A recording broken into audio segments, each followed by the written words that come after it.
feel me, so I hope I feel damn. And I straight with it, scared a little bit. Now she's sucking deep, baby, too hard. Now she fucking everybody. These boys stop it going up. It's a junkie, I'm a syrup kid. With no sick, now I'm moving to the girls. Look up with my niggas, to the boom and throw the key. All the people who are super happy, get it, keep it. So the it's to reality. It's society. You wanna prove it's a big responsibility.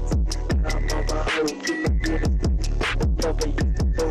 And it gets so good with my big brother. Let me take it out my life. Yeah, it's who's still. And I'm running, but it was a bitch that I always kept. But I want no more than this. I was there, I was broke. And I took the team, and I started something real broke. I did out the smoke, just the kid was coming quick. And over I look back, but the battle pop.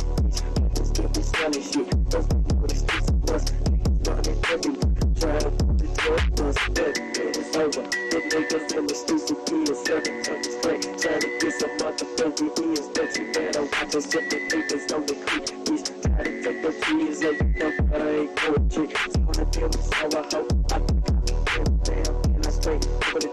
Scared a little bit. Now she's sucking deep, baby. So now she fucking everybody. These boys stop it going up. It's a junkie, I'm a syrup kid. With no sick, now I'm moving to the girls. Look up with my niggas, baby. To the boom and throw the key. All the people who are super happy, get it, keep it. So the big brother.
Yo,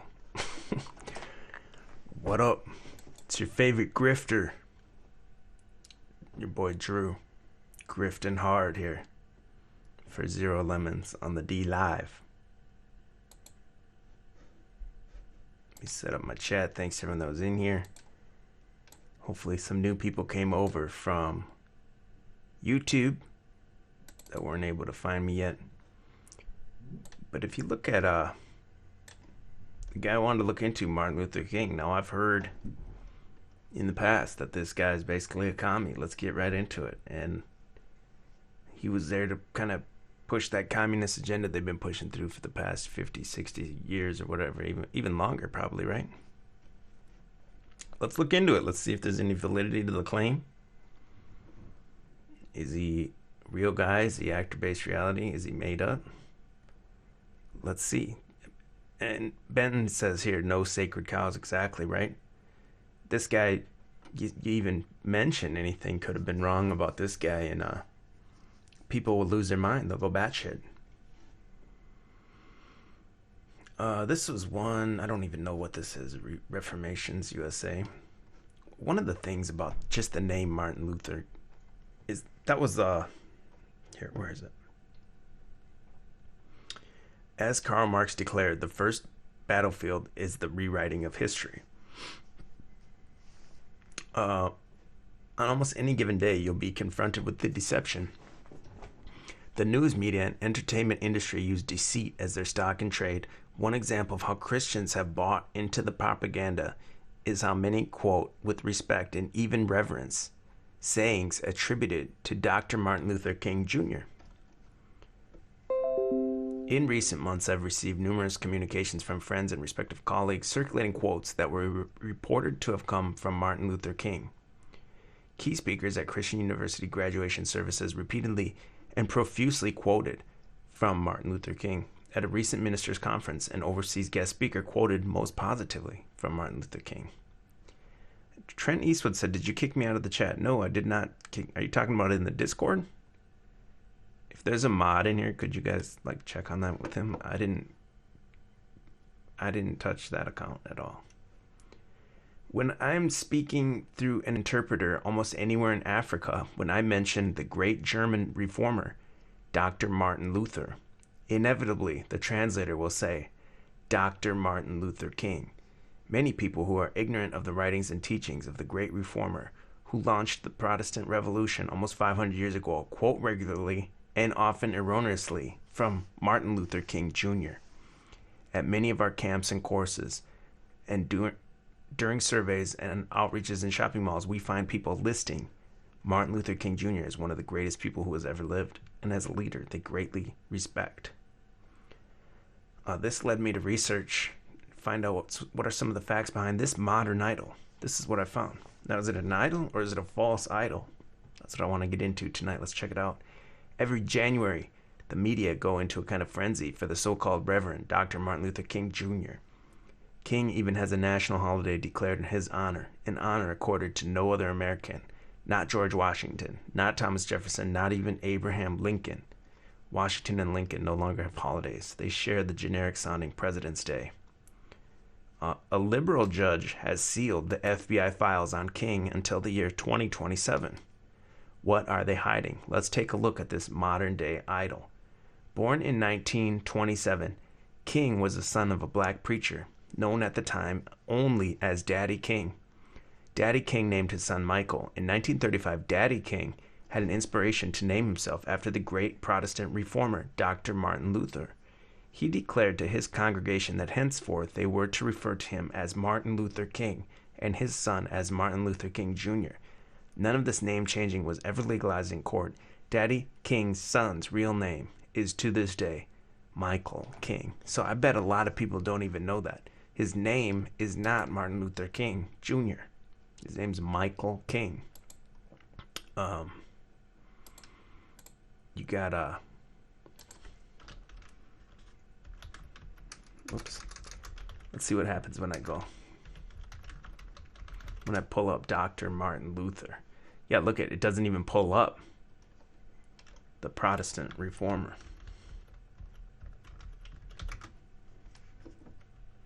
Martin Luther. It doesn't even bring it up unless you specifically type that in. So that's known as search engine optimization, or SEO. So for example, right now today, if you go to Google, I don't know, let's check it out. If you type in 1984, my guess is you're going to get, it came up, the book. But Wonder Woman was what I thought was going to come up. I think that's one of the reasons they named Wonder Woman 1984, is because you're at a time in history now where people are going to say, hey, go read the book 1984. So they want you, when you type it into the search engine, for something else to come up. That's what a search engine optimization is. Now, back then, they didn't have the internet, and maybe that wasn't even an afterthought of the renaming of that character. But it could be. It could have been in the long term. They knew that if you just take over this name and you blast it all day, every day, people are going to forget about the original guy with that name, and they'll only become known associated with the new one. And there was a guy on, when I started doing these podcasts, there was a different Drew World Order podcast. Yeah, look at Drew World Order podcast, and it's like 3 guys or something. So I was wondering, and they only did a few, I think, because I looked into this like a year ago.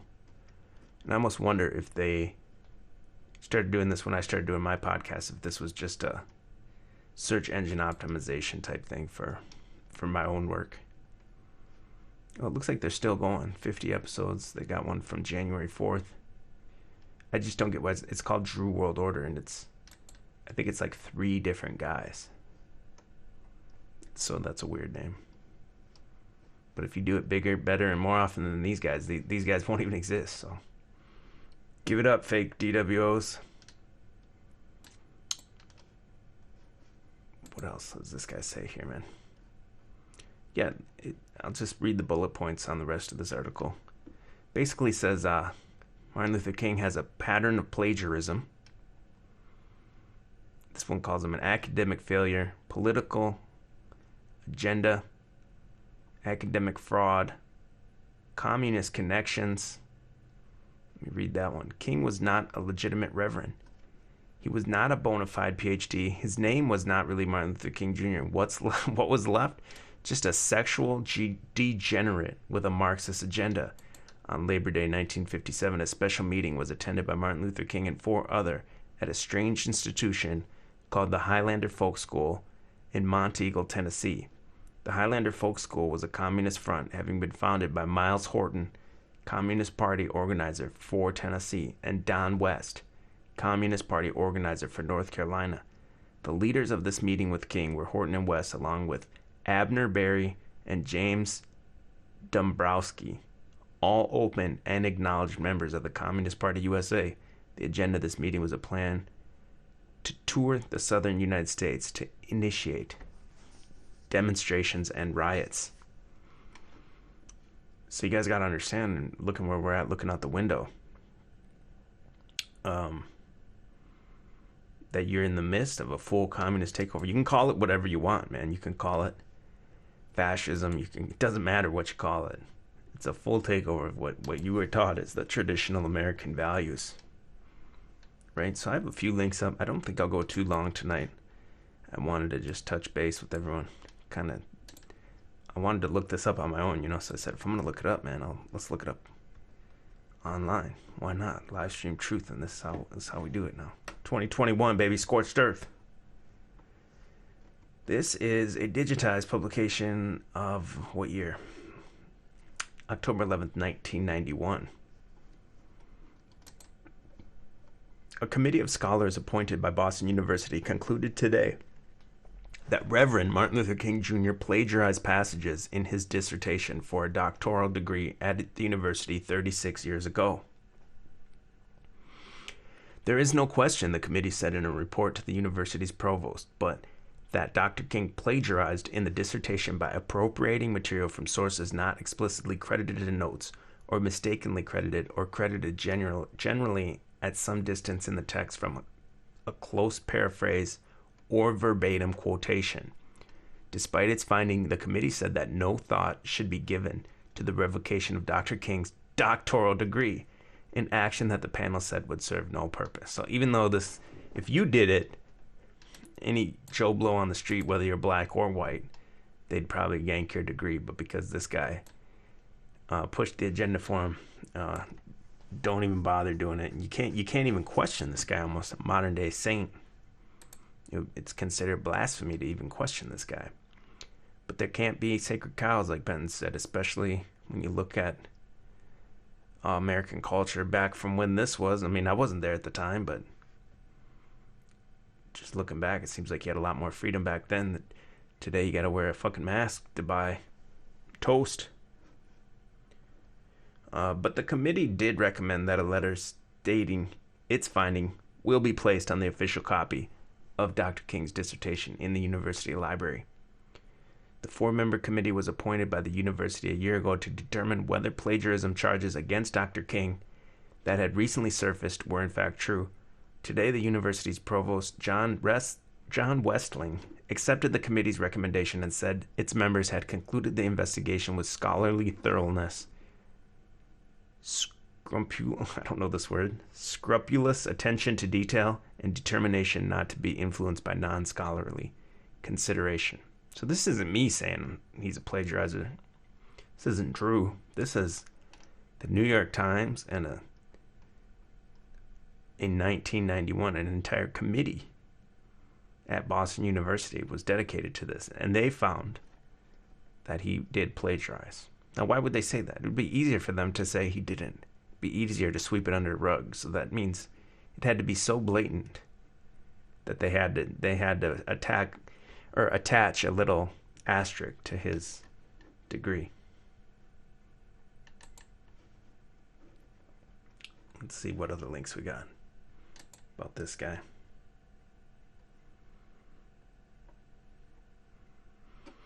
"50 years on, what they won't tell you about Dr. Martin Luther King, like how he plagiarized the overly romanticized I Have a Dream speech." Now this guy here, Dean Nestor, he looks like a black guy to me in the picture, the author of this. He says, "You doubt it, right? Well, here's the proof. It's been 50 years since the assassination of Martin Luther King Jr., who was shot and killed on a motel balcony in Memphis, Tennessee. To this day, revered as the foremost champion of black," quote, he's got an end quote, and it says African American, "civil rights and a man of high ethical and moral standards.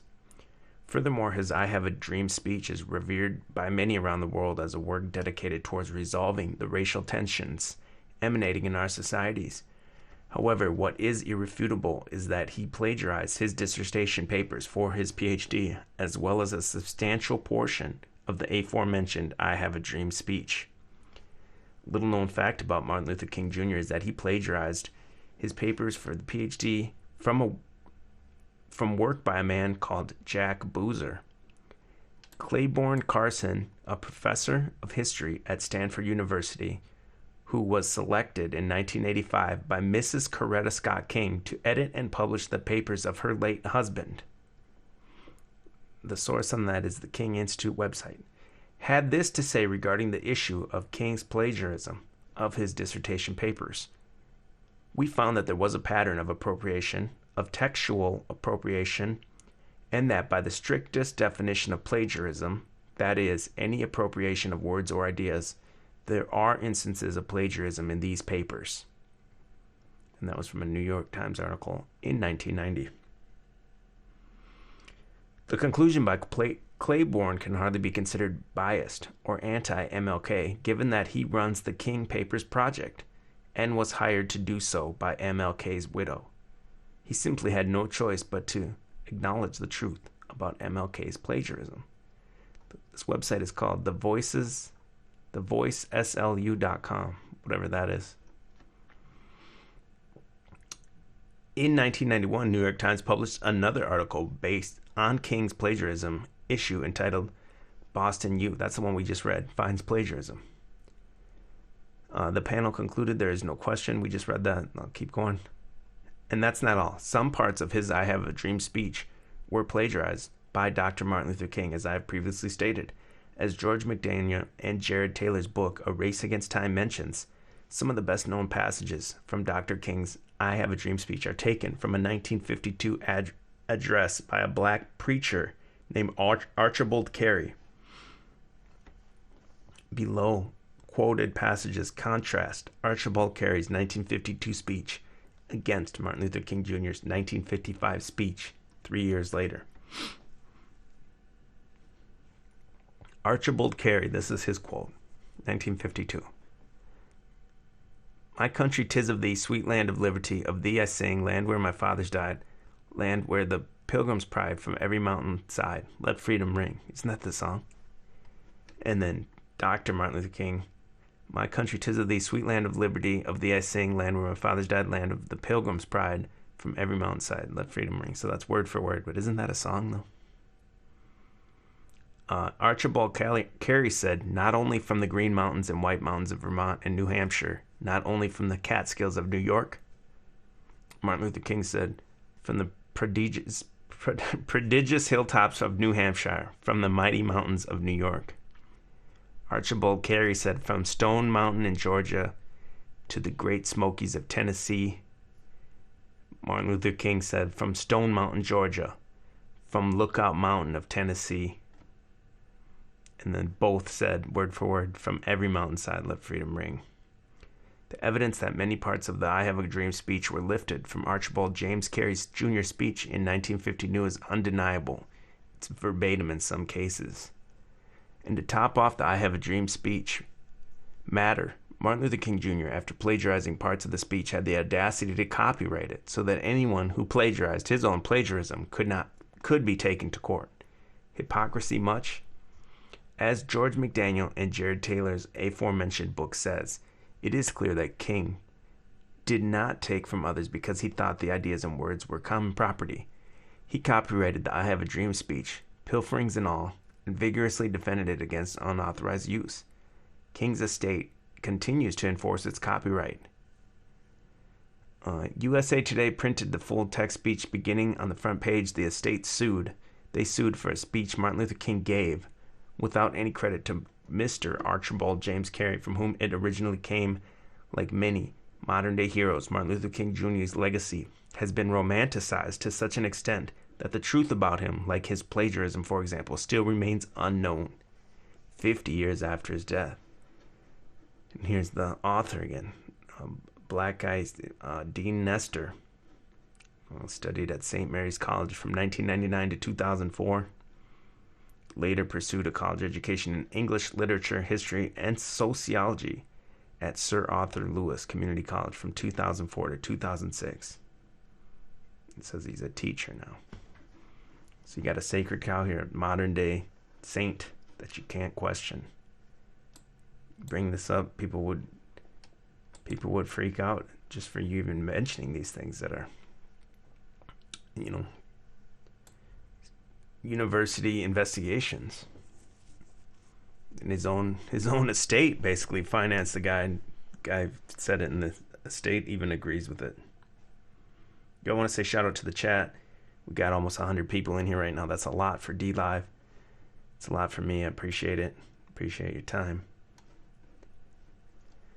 Here's another Business Insider. So this isn't me. This isn't Drew saying this. I'm on businessinsider.com. Sealed FBI audio tapes allege Martin Luther King Jr. had affairs with 40 women and watched while a friend raped a woman, a report claims. But they make you think he's like a saint, basically. And he had the ultimate moral high ground on everyone, especially at the time.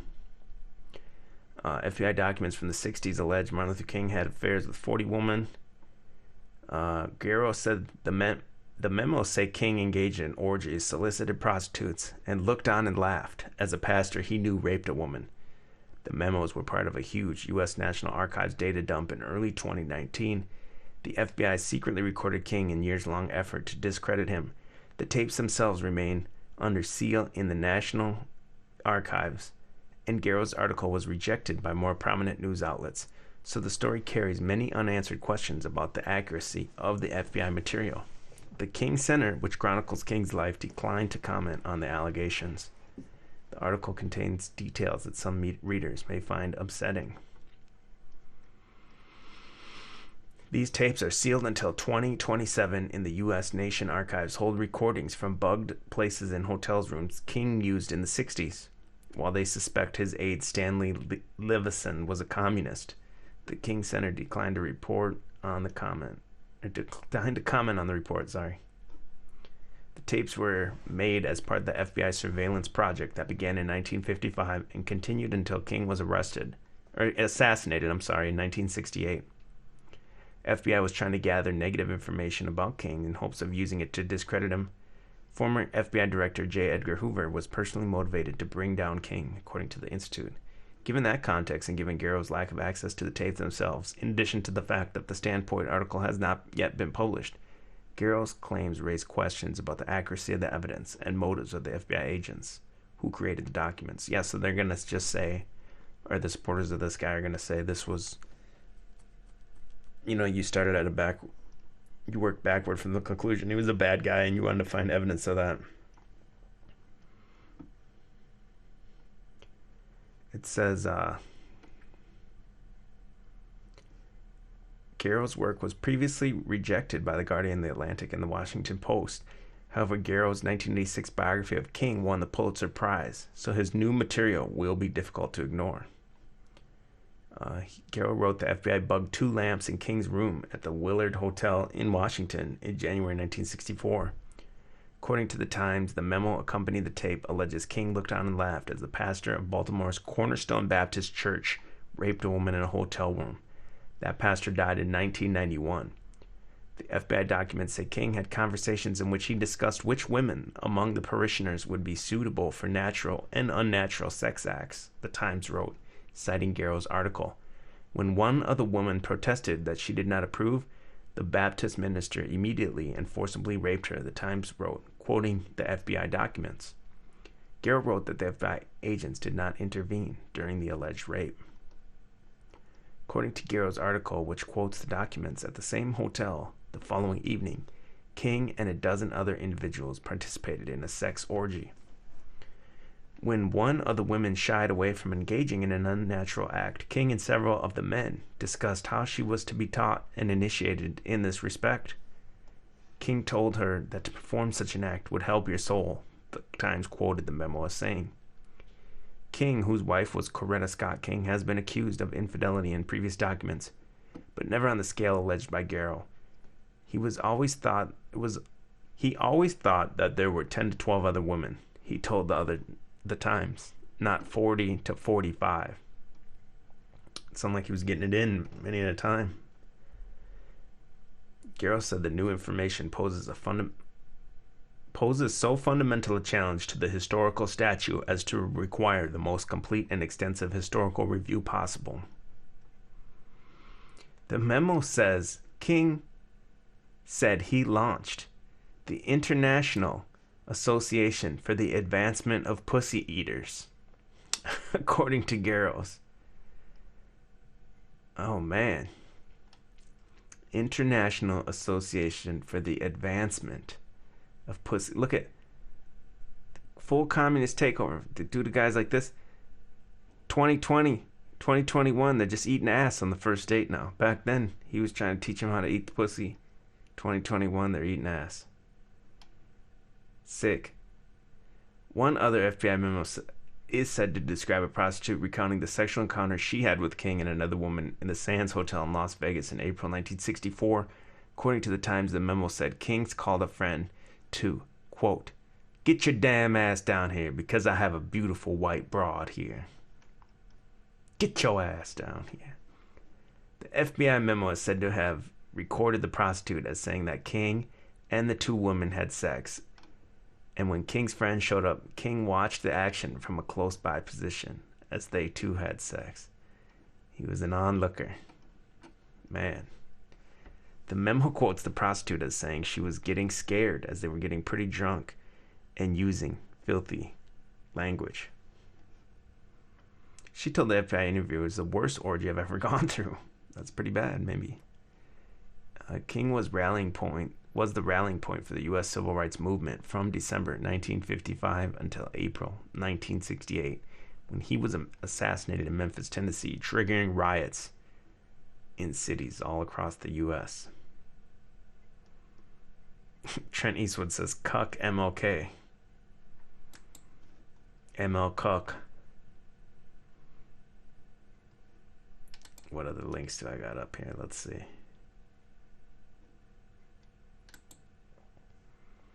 This article is from theconversation.com. "I'm an MLK scholar and I'll never be able to view King in the same light," it says. Garrows writes that King may have fathered a daughter with Dolores Evans, a girlfriend who is still alive and living in Los Angeles. The memos also detailed the closeness of his relationship with Dorothy Cotton, a longtime associate of King's in Atlanta and director of his organization, Citizen Education Program. It appears the two were romantically involved. Many of these transcripts were based on audio tapes are still sealed under a court order. Garrow had taken his findings to other outlets, but each decided against publishing them. The Guardian initially agreed to take the story, editing the piece, paid Garrow for his work, and then decided the story was too risky to run. See, they don't care about the truth, just like the truth community. They want what they already believe reinforced. They don't want to hear the truth. If there's audio recordings of this, I would say, I haven't heard them, but if there is audio recordings, wouldn't that prove it's true? Editors at the Atlanta Journal-Constitution said they didn't want to run the piece because they couldn't listen to the actual recordings the documents were based on. Some historians have questioned Garrow's choice to publish the content of the memos and transcripts without listening to the recordings, and have pointed out the FBI had spent years trying to undermine King. But that Garrow's guy, he wrote the MLK biography that won a Pulitzer Prize. However, I've gotten to know Garrow's and his work over the last 11 years while conducting my own extensive research into King's use of Langston Hughes' poetry. Garrow has the same reputations among historians as Bob Woodward has among journalists. That is to say, I have no reason to doubt Garrow's intentions or the accuracy of his article. soon after King's death, several members of his inner circles, including Ralph Abernathy, started publicly discussing King's philandering. At the time, many justified his behavior, saying it was no different from the biblical David, writing his psalms by day, only to be relieved at night by his concubines. Others pursued a line of defense extending to John F. Kennedy. What someone does in their own time isn't the public's business. So different rules of morality for the people on the stage than for you at home with your family and your wife. Garros had outlined several of King's marital infelicities in his 1986 biography of King, but he often spared the names of the women involved to protect their identities. Finally, in 2010, Kentucky State Senator Georgia Davis Powers recounted her intimate relationship with King in her book, I Shared the Dream.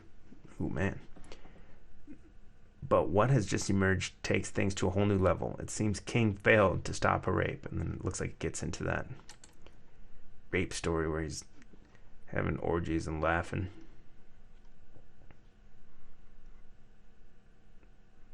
It says worse, instead of trying to stop the incidents, the memos say King apparently offered advice to the perpetrator, encouraging the abuse. What happened next? The information contained in the memos won't be confirmed until 2027. Even then, they'll push it back. They always push all these things back. That's when the FBI's full audio tapes, photographs, and film footage of King will be unsealed per a 1977 court order. So 43 years. So it's a 50-year seal then. Damn.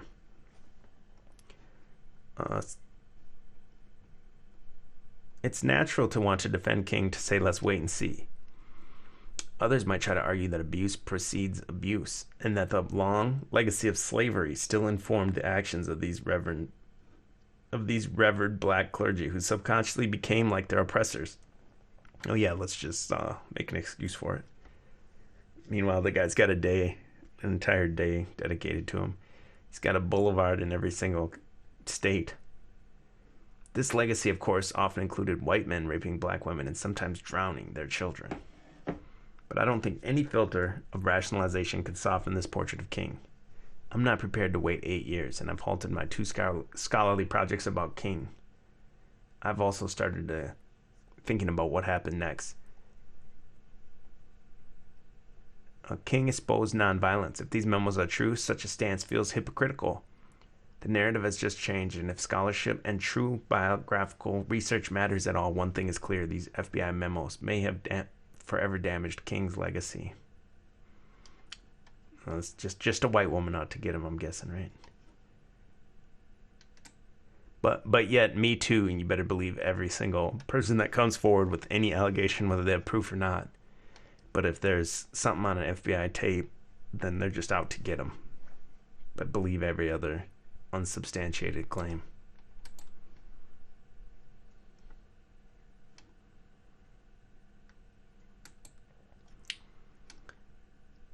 This is how, again, his name's not even Martin Luther King. It's Michael King. Oh, I think this is one of those pay sites. I hate these. Yeah, there's nothing even on this article. But again, I would say probably 95% or more of people don't even know that that's his real name's not Martin Luther King.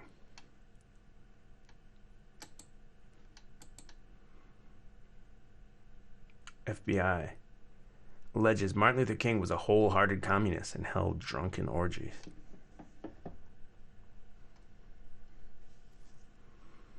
The number one thing I've learned in 40 years of doing this is just because you see it in a top secret document, just because someone has said it to the FBI doesn't mean it's accurate. That's what the Garros dude said. This looks like more of the same information. He likes the orgies. MLK and Marxism right here.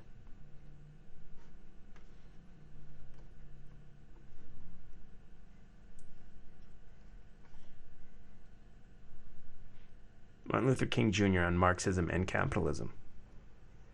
In bringing Martin Luther King Jr. into the conversation of Marxism and black poverty in the United States, it's appropriate to first affirm Dr. King as a black liberation theologian, and modern-day prophet. As a student of nonviolent civil disobedience, King sought system-level answers to Marxist critiques of capitalism he witnessed during his lifetime. King understood capitalism as essentially a struggle between the owners of production and the workers, whom Marx regarded as the real producers. King knew, of course, that in most parts of the country, black folks weren't even accepted as workers, except for the most menial jobs that reinforced their so-called lower social status in white imagination, including the white working class. Look at Marx here throwing up the hidden hand. Thus, King understood Marxism to be the most productive in its analytical critique of capitalism, particularly for the way capitalism alienates the lower class employee, as it certainly is still true today. He also recognized that Marxism was conspicuously quiet on the matters of race. King was certain that the social arrangements necessary for capitalism to flourish for the sake of some ensured the poverty of those who were not able to produce capital or earn decent wage for themselves and their families. We see that today with the truth community now. People were able to have these sites on YouTube and make some money. Now they're running them off of YouTube onto these other platforms, and now even DLive is, in history, they're going to look back at DLive the same way you're looking back at these people that didn't let blacks work with other people. Now you got people that want to share a certain type of information. Now they're no longer even able to make money on it thanks to DLive. So they're the modern day, what do you call it?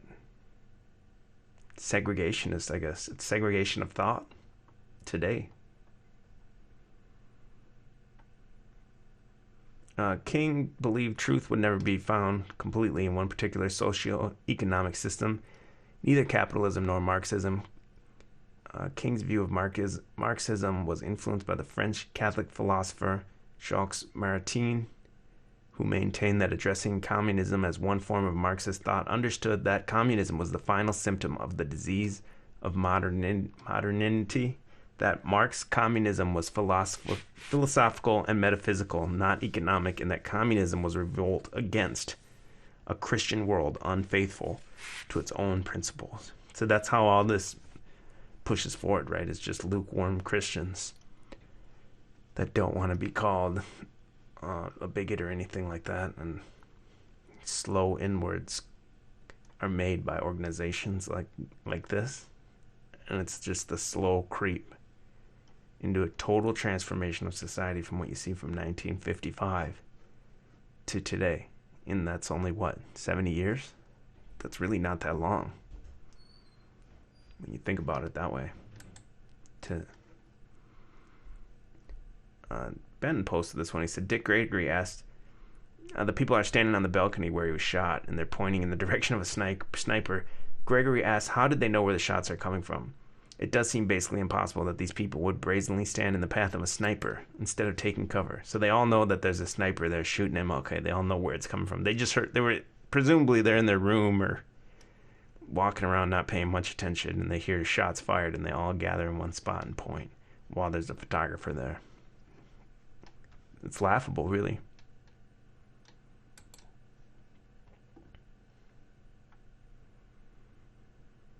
It says also James Irway, when he aimed his rifle at King, this was what JT wrote. He almost certainly saw the civil rights leader doing something King's children never saw him doing: smoking. King was a lifelong smoker, although very few, if any, pictures of it exist because he never smoked in public. King didn't want his family to know about the habit. King had engaged in so many extramarital affairs that his wife had reportedly become disillusioned with their marriage. So also, you see the same thing like a note of that play with Obama, right? Where Obama was a smoker. They don't ever show it, but he talks about it and admits he's a smoker. And Obama really did come up, and they portrayed him as the modern day Martin Luther King. I'm going to play a few minutes of this, and we'll look into one more thing, and I'll shut it down. I did want to say shout out to the chat as I play this here. I'll be on my phone. I'll be communicating with the chat. I'll play maybe 3-4 minutes of this video here. It's called The Beast as the Saint.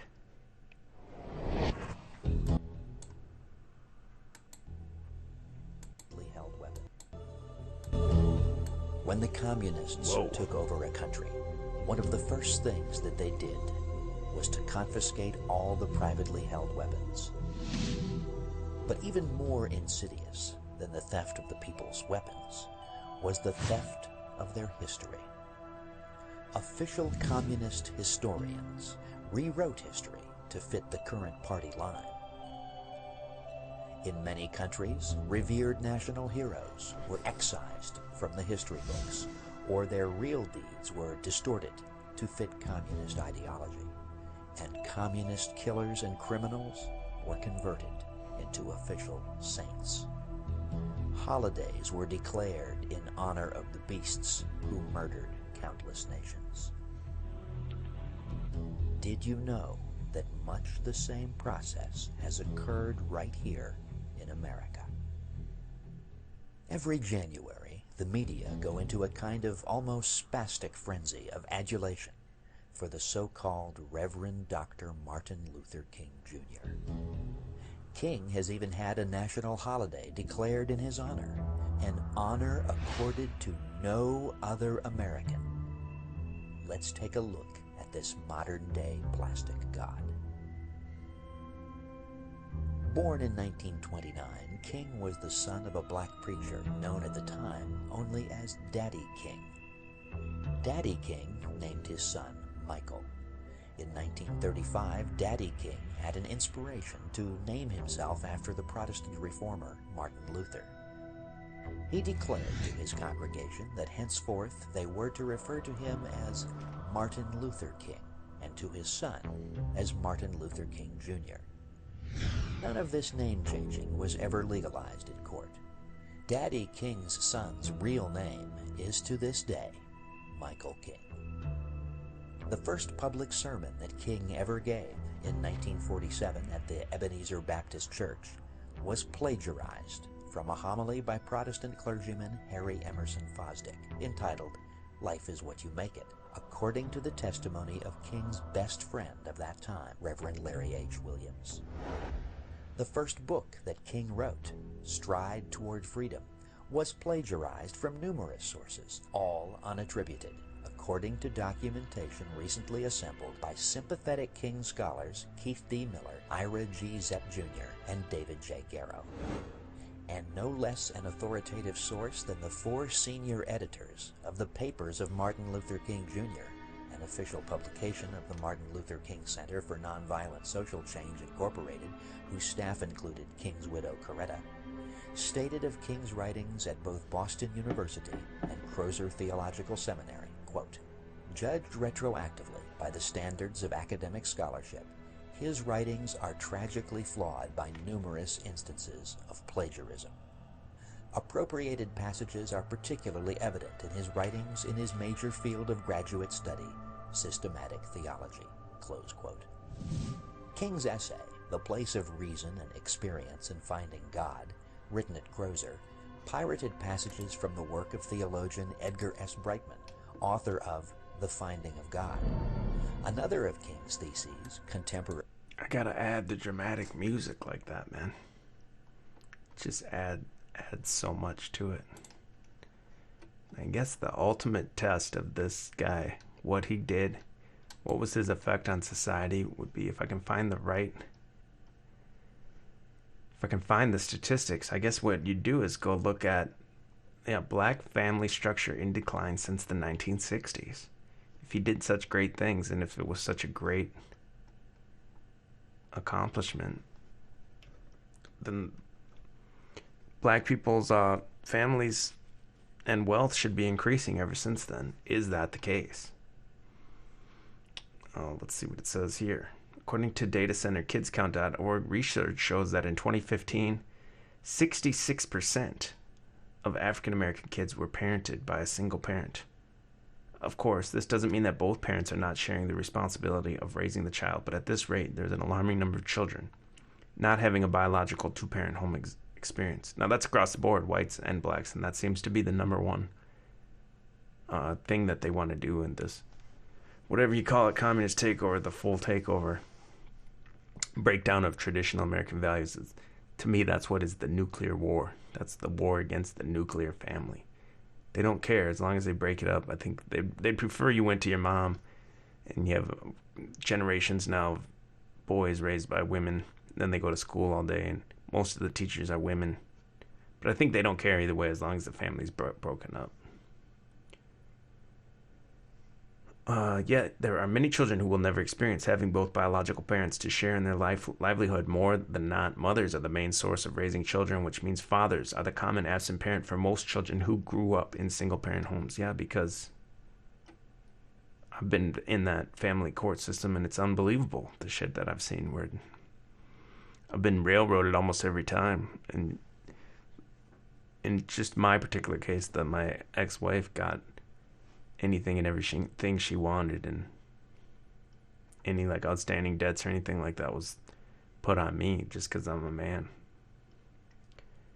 There is an ongoing dispute whether children who are raised in single-parent homes have a greater disadvantage than children raised in two-parent homes. According to Census Bureau, from 1960 and 2013, African American children who lived in single-parent homes more than doubled, from 22% to 55%. The same research showed that white children from single-parent homes tripled, from 7% to 22%. So just like I said, man, it's not just about the black family, it's about all families. That's what they want. That's how they'll take over the nation, is by...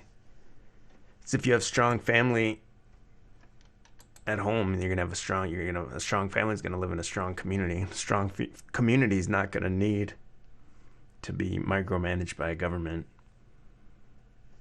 But then people that are, broken apart, completely lost their way, they're going to be begging for help.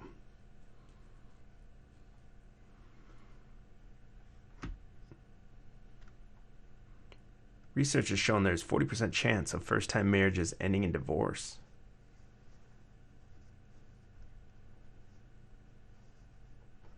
I want to see. Given birth out of wedlock is another case of single parenting. According to the Center for Disease Control and Prevention data from 2010, 73% of African American children are born out of wedlock. With that being said, not every birth out of wedlock is unintentional. There are few who have every intention of raising children on their own. Everyone has a different reason why they want children. But it does say that children suffer numerous adverse effects, such as poor health, higher risk of violence, and poor achievements in school. Adoptions can be another case of single-parent families. History has shown that adoption agencies do not allow single-parent adoptions, mainly because the agencies thought such households would harm the children both emotionally and economically.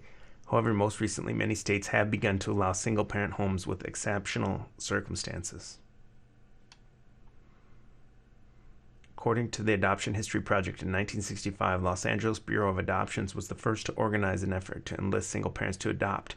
The agency sought out single African American adults to place African American children in homes when married parents could not be found. This experiment with few other scenarios were used as a means to place children in homes. I'd just like to see, what was the percent of divorce. I'm sorry, I want to look up the divorce percent.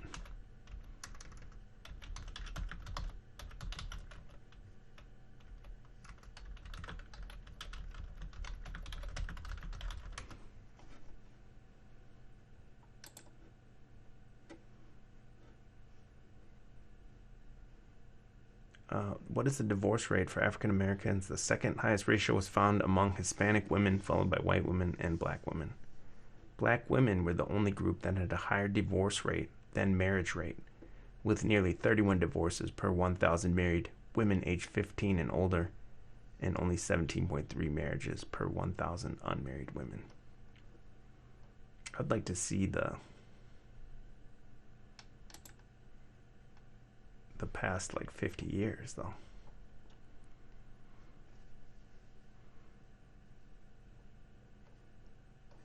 Let me see if I can find it here real quick.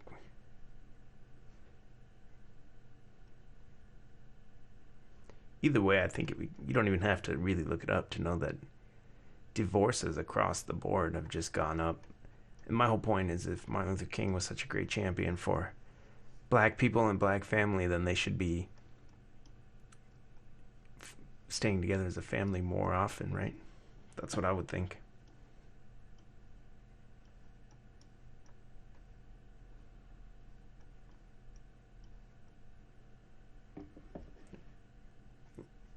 Yeah, I think this is not going to show me what I'm looking for, but I think everyone in here would agree you don't even... Oh, here it is, divorce rate. This doesn't... I think this is just all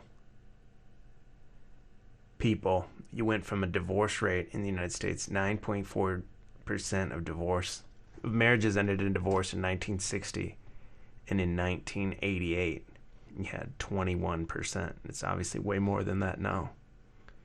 And the birth rate per family, you had 3.6 kids per family in 1960, so you had a bigger family and less need for the government because you were still together and you had a strong home.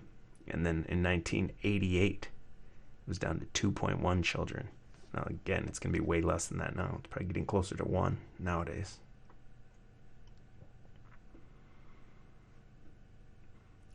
The overriding point is simple. The forces that weaken marriage strike all families, albeit in different ways for different groups. The sooner we realize this, the sooner progress will be made in strengthening all American families, including African American families. This is not a message in black and white, but perhaps it is a message for blacks and whites. And that's well said right there. I guess let me end it at that. I want to thank everyone in here for your time. If you think this work is important while D-Live's doing the thought segregation, feel free to send us any small donation helps to... I got my PayPal link on chalkbodyoutline.com, or CashApp and Venmo. Same name as Get Chalked Up on both of those. Or just buy a shirt. I'd rather sell your shirt, to be honest. chalkbodyoutline.com. Hit the merch tab. That's the way you guys can help keep me afloat. Appreciate everyone that was in here. Probably be back. My guess is Wednesday night. We'll kind of examine what happened. Did the Tom Hanks celebrity inauguration go down? I'll probably do that on the YouTube. So again, let me just say thanks to everyone that was in here. Play my little song here, and we will say peace out.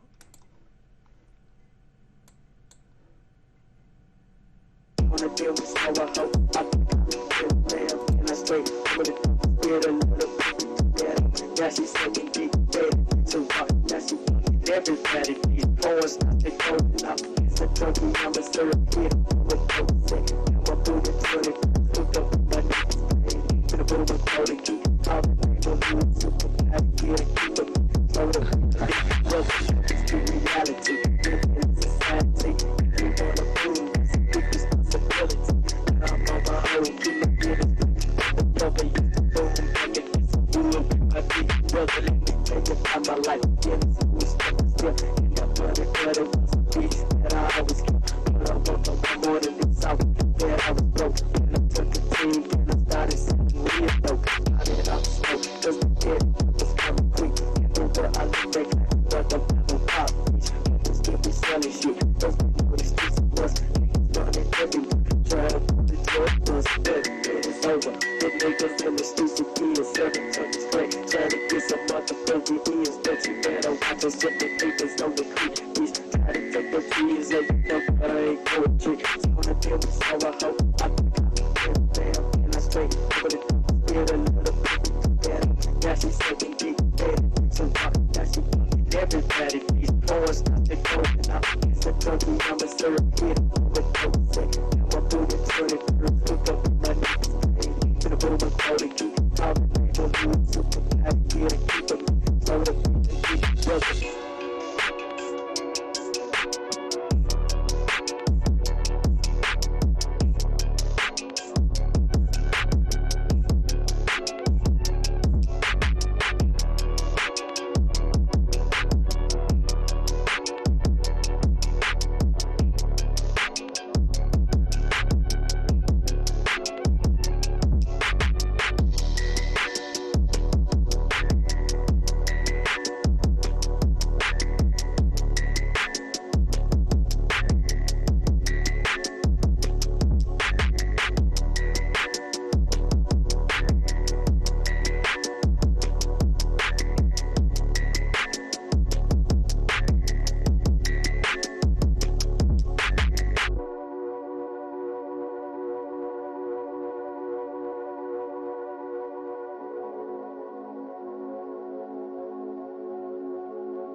they know the cause I was born down on the good nigga. Beat up, don't be bullshit, good